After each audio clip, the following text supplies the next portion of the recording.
माघ मास चौथ माता की कथा। चौथ माता की कहानी। प्राचीन कथा के अनुसार एक बार एक सेठानी थे। उनकी एक बेटा और बहू भी थे। बहू सबको भोजन करा कर फिर स्वयं भोजन करा करती।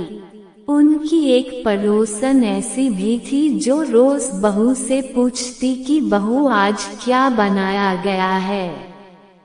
बहू कहती ठंडो बासी। एक दिन उसके पति ने ऐसा सुनकर विचार किया कि आज तो पकवान बनाए जाए। फिर देखें मेरी पत्नी क्या कहती है। उसने तरह तरह के पकवान बनवाए और घर के सभी लोगों ने एक साथ बैठकर भोजन किया। आज भी पड़ोसन ने पूछा तो बहू ने वही कहा, ठंडो बासी। सेठ के लड़के ने सोचा हो ना हो कोई बात जरूर है जिस कारण मेरी पत्नी ऐसा कहती है। फिर उसने अपनी पत्नी से पूछा तुम रोज ठंडो बासी खाया ऐसा क्यों कहती हो, जबकि हम सब ने तो एक साथ बैठकर कई तरह के पकवान खाए थे। तब उसकी पत्नी बोली हम सब जो खा रहे हैं वो हमारे बाप दाताओं की कमाई है। जिस दिन आप कमा कर लाओगे उस दिन मैं समझूंगी कि हम ताज़ा भोजन कर रहे हैं। सेठ के लड़के ने इस बात पर खूब विचार किया। फिर एक दिन अपनी माँ से बोला, माँ मैं एक बड़े शहर में पैसे कमाने जा रहा हूँ। माँ बोली, बेटा हमारे पास तो इतना धन है कि खाए नहीं खाया जाएगा।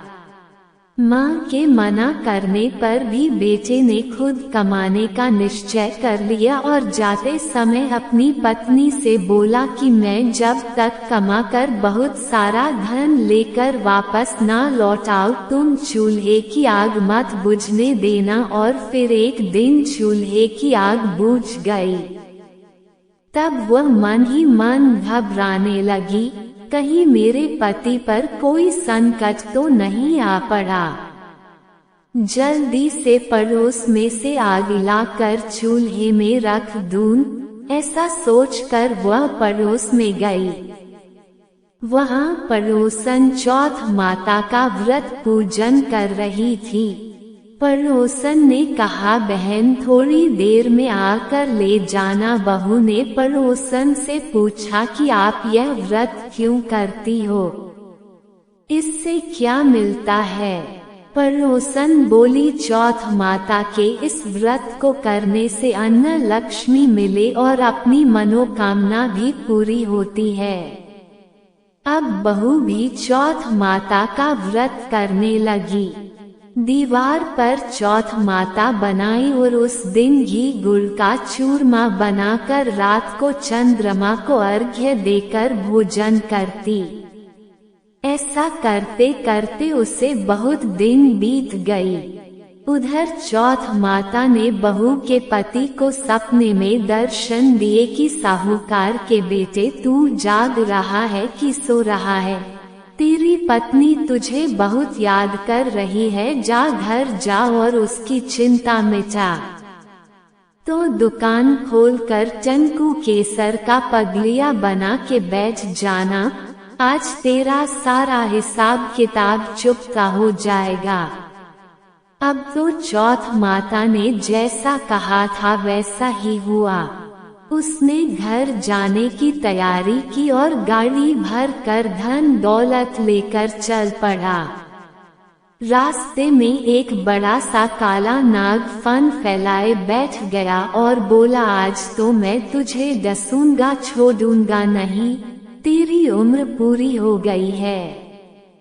सेठ का लड़का बोला, आज चौथ माता ने मुझे सपना दिया तो मैं अपनी पत्नी से मिलने घर जा रहा हूँ। वो मेरी पत्नी मेरा इंतजार कर रही होगी, बहुत चिंता कर रही होगी। मैं उससे मिलकर जरूर वापस आऊंगा।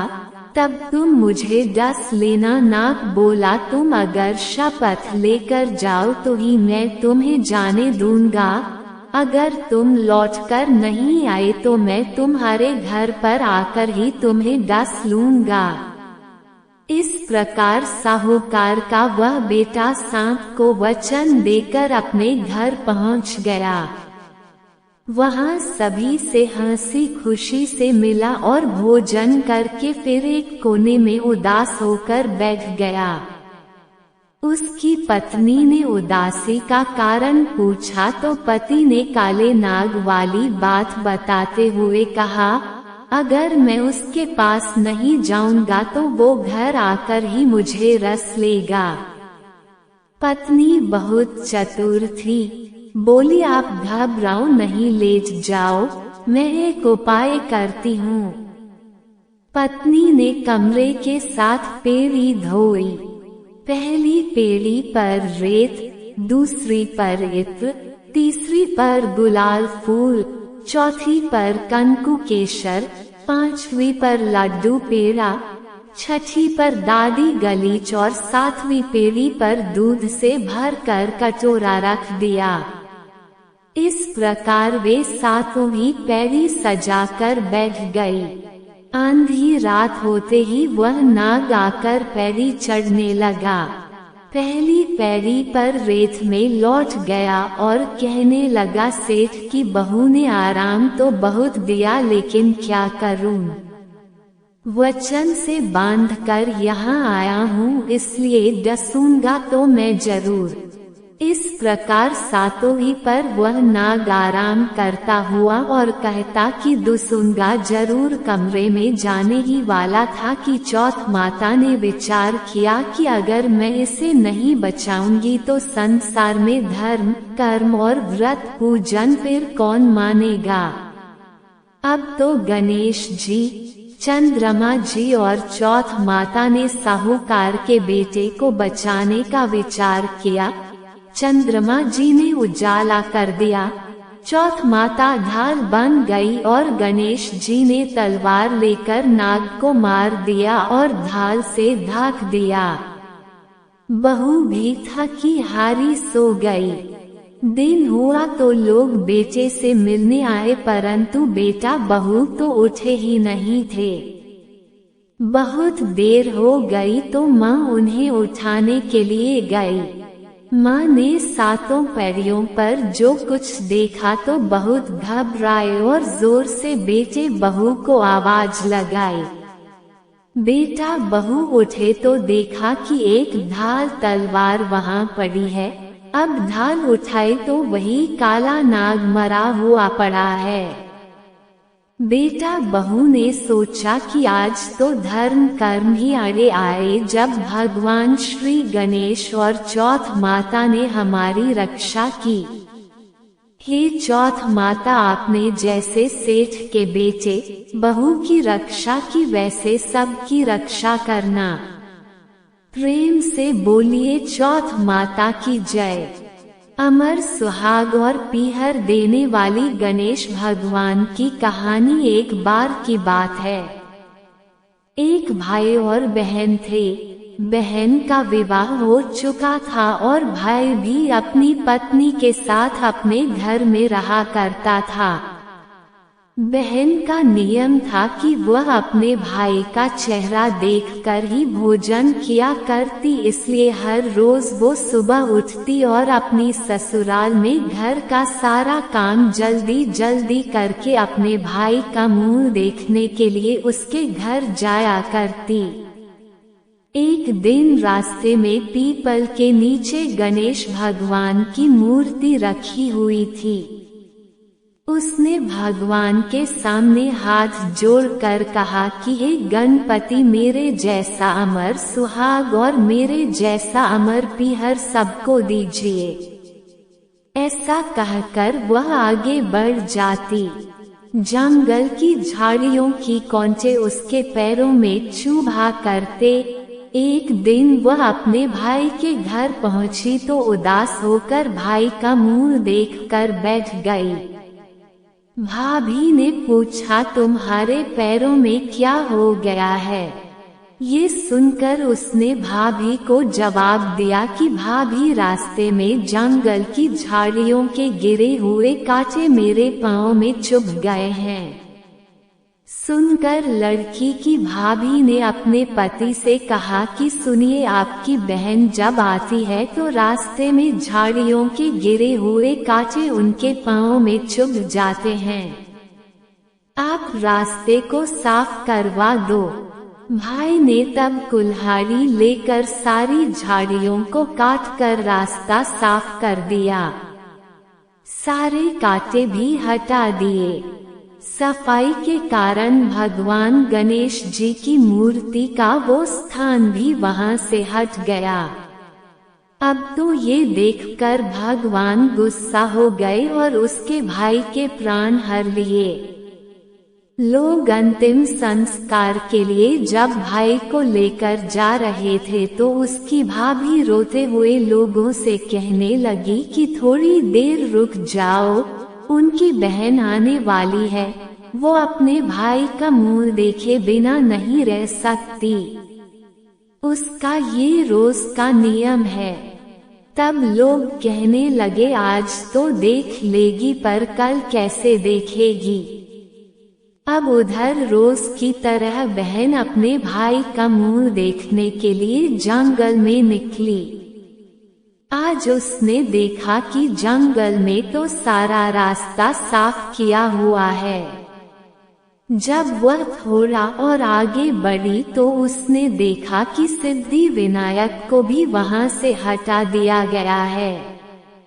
तब उसने भाई के घर जाने से पहले गणेश जी को एक अच्छे स्थान पर रख दिया और हाथ जोड़कर बोली, हे भगवान, मेरे जैसा अमर सुहाग और मेरे जैसा अमर पीहर सबको देना। ऐसा बोलकर वह हर दिन की तरह आगे निकल गई। भगवान तब सोचने लगे कि अगर इसकी नहीं सुनी तो फिर हमें कौन मानेगा, हमें कौन पूजेगा। तब सिद्धि विनायक ने उससे आवाज दी, बेटी, इस खेजड़ी की 7 पत्तियां लेकर जा और उसे कच्चे दूध में घोलकर भाई के ऊपर छींटा मार देना, वो उठकर बैठ जाएगा। ये सुनकर जब बहन पीछे मुड़ी तो वहां तो कोई नहीं था। फिर वो सोचने लगी कि ठीक है, जैसा सुन लिया वैसा ही कर लेती हूँ। फिर वह 7 खेजड़ी की पत्तियां लेकर अपने भाई के घर पहुंची। वहां उसने देखा कि कई लोग बैठे हुए हैं। भाभी बैठी रो रही है और सामने ही भाई का शव रखा है। तब उसने पत्तियों को बताए हुए नियम के अनुसार भाई के ऊपर इस्तेमाल किया।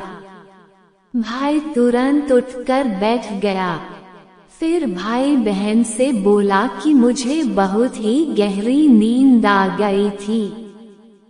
तब बहन बोली कि ऐसी नींद तो किसी दुश्मन को भी न आए, और उसने अपनी सारी बात अपने भाई को बता दी।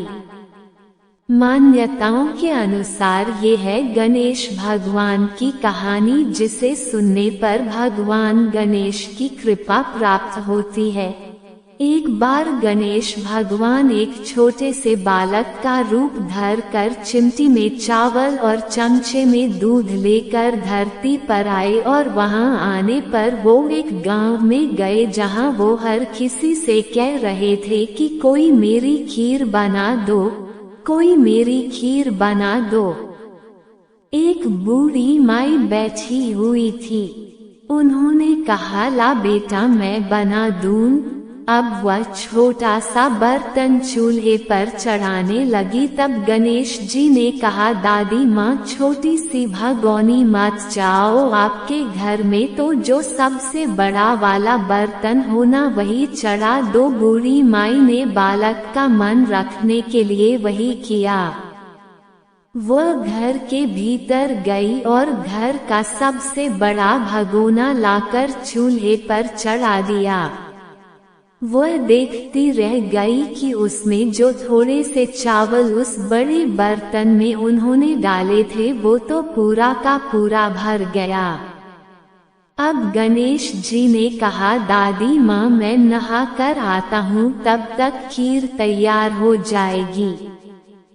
खीर तैयार हो गई तो बूढ़ी माई के पोते पोती खीर खाने के लिए रोने लगे।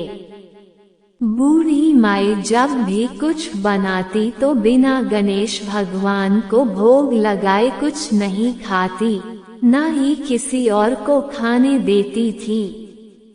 तब उन्होंने मन ही मन कहा, गणेश जी तेरे भोग लगे।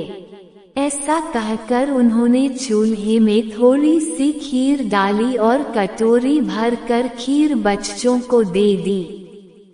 बूढ़ी माई की पड़ोसन ऊपर से देख रही थी तो बूढ़ी माई ने सोचा, ये तो उस बालक से चुगली कर देगी, तो एक कटोरा भरकर उन्होंने उस पड़ोसन को भी पकड़ा दिया। बूढ़ी माई की बहू ने चुपके से एक कटोरा खीर खाया और कटोरा चक्की के नीचे छुपा दिया। अभी भी गणेश जी नहीं आए थे। बूढ़ी माई को भी भूख लग रही थी तो उन्होंने भी एक कटोरा खीर का भरकर किवाड़ के पीछे बैठकर एक बार फिर कहा, गणेश जी आपको भोग लगे। ऐसा कहकर भोजन करना शुरू कर दिया और खीर भी खा ली। तब तक गणेश जी आ गए तो बूढ़ी माई ने कहा, रे गणेशा खीर खा लो, मैं तो तेरी ही राह देख रही थी। गणेश जी ने कहा, दादी माँ मैंने तो पहले ही खीर खा ली। बोली माई ने कहा, खीर खा ली? अरे कब खाई, तू तो यहाँ था भी नहीं।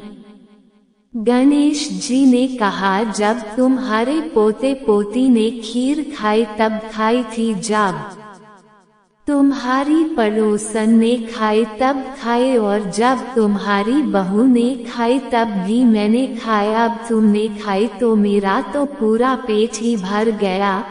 बूढ़ी माई ने कहा, बेटा और सारी बात तो सच है, पर बहू बेचारी का नाम मत लो, वो तो सुबह से काम में लगी हुई है, फिर भला उसने खीर कब खाई? तब गणेश जी ने कहा, अरे दादी चक्की के नीचे देखो तो झूठा कटोरा पड़ा है, और तुमने तो मुझे भोग लगाया, लेकिन तुम्हारी बहू तो वैसे ही खा गई। बूढ़ी माई ने कहा, अच्छा बेटा घर की बात है, घर में ही रहने दो। अब बताओ तो जरा ये बची हुई खीर का मैं क्या करूं? गणेश जी ने कहा, नगरी जिमा दो पूरी। तो बूढ़ी दादी ने पूरी नगरी जमा दी, फिर भी खीर का बर्तन पूरा भरा ही था। जब ये बात राजा को पता चली तो बूढ़ी दादी को बुलाया और पूछा, चोरी बुढ़िया ऐसा बर्तन तेरे घर पर अच्छा लगे या हमारे घर पर सो गई? तो बूढ़ी दादी ने कहा, राजा जी आप ले लो। राजा ने खीर का बर्तन महल में मंगवा लिया और लाते ही जब उसमें से खीर मांगी तो खीर की जगह पर कीड़े मकोड़े बिच्छू कंचले हो गए और उसमें से दुर्गंध आने लगी। ये देखकर राजा ने बुढ़िया से कहा, अरे बूढ़ी दादी अपना ये बर्तन वापस ले जाओ, हमने तुम्हारा बर्तन तुम्हें वापस कर दिया। तब बूढ़ी माई ने कहा, महाराज अगर आप देते तो पहले ही कभी देते, ये बर्तन तो मुझे मेरे गणेश जी ने दिया है। ऐसा कहकर बूढ़ी माई ने वो बर्तन वापस ले लिया और उनके हाथों में लेते ही उस बर्तन की दुर्गंध दूर हो गई, सुगंधी आने लगी।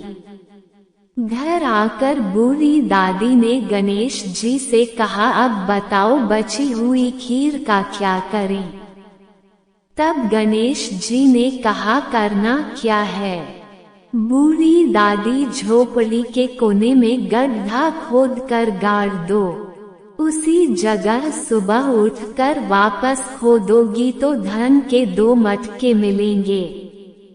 ऐसा कहने के बाद गणेश भगवान वही अंतर ध्यान हो गए। जाते समय झोपड़ी के लात मारते भी गए तो झोपड़ी की जगह पर महल हो गया। सुबह बहू ने फावड़ा लेकर पूरे घर को खोद दिया और उसे वहां कुछ भी नहीं मिला था। बहू ने कहा, सासू जी थारो गणेश जी तो झूठो है। तो सासू ने कहा, बहू मारो गणेश झूठो नहीं है, ला मैं देखूं। ऐसा कहकर वह सुई लेकर खोजने लगी। जब वह सुई से खोद रही थी तो टन टन करते 2 धन के मटके निकल आए। उसकी बहुरानी बोली, सासू जी गणेश जी तो सांचो ही है। सास ने कहा, अरे बहुरानी गणेश जी तो भावनाओं के भूखे हैं। हे गणेश जी, भगवान जैसा आपने बूढ़ी दादी को दिया वैसा सबको देना। विनायक जी की कहानी कहने वाले, हुनकार भरने वाले और आसपास के सुनने वाले सबको देना। बोलो गणपति महाराज की जय। प्रिय श्रोताओं, यदि आज की वीडियो अगर आपको जानकारी पसंद आई हो तो वीडियो को लाइक जरूर कीजिएगा। कल फिर मिलते हैं एक नई वीडियो के साथ, तब तक राधे राधे।